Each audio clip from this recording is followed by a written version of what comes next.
Ultimate potato chowder recipe. This is a gluten-free recipe that is perfect just as it is, but also offers you the opportunity to add whatever other ingredients you'd like.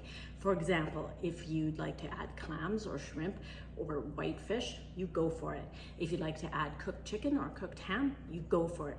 Want to add extra cheese, extra vegetables, maybe some corn, maybe some dark leafy greens? Yep, it is ultimately customizable and works with what's in your fridge as well as what flavors you'd like to pull together.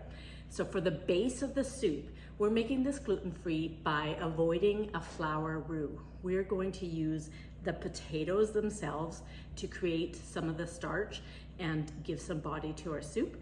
We're also using white beans. That's going to give us fiber, it's going to give us protein, and it's going to give us body to the soup. Let's get started. The first thing I'm going to do is chop my veggies.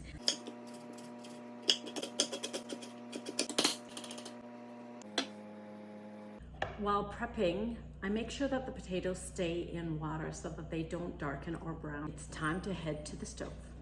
With a couple of tablespoons of canola oil, get that heated. I'm going to start with onions, celery, carrots, and parsnips. Leave my garlic for a little bit later so it doesn't burn while these soften. I want to just get my onions translucent and start to soften up some of those vegetables. So once my onions start looking glassy, it's time to add the garlic. Add a little bit of seasoning. Now I'm adding a teaspoon of oregano. You could also add thyme or a little bit of Italian seasoning if you'd like. Now I'm going to add my potatoes. Soup stock and a little bit of vinegar comes next. I'm going to bring this up to a boil, then reduce it down to a simmer and let those potatoes get nice and tender. Let's check our soup. It has simmered for about 12 minutes. I suspect our potatoes will be tender.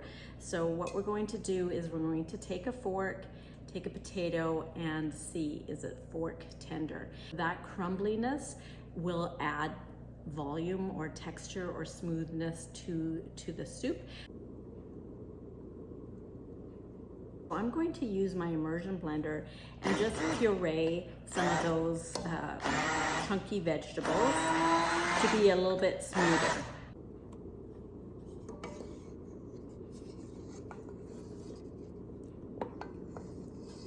I'm going to add my bean puree.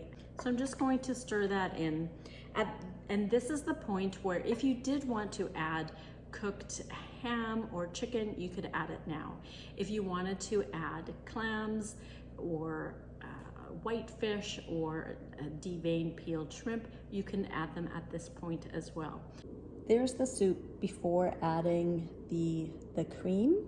So now as I add the cream, it's going to turn a brighter color and it's going to taste very rich and delicious.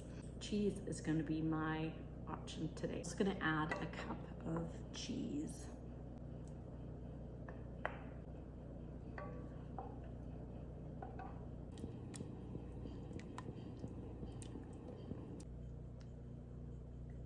Garnished with those celery leaves, little green onions, and more cheddar.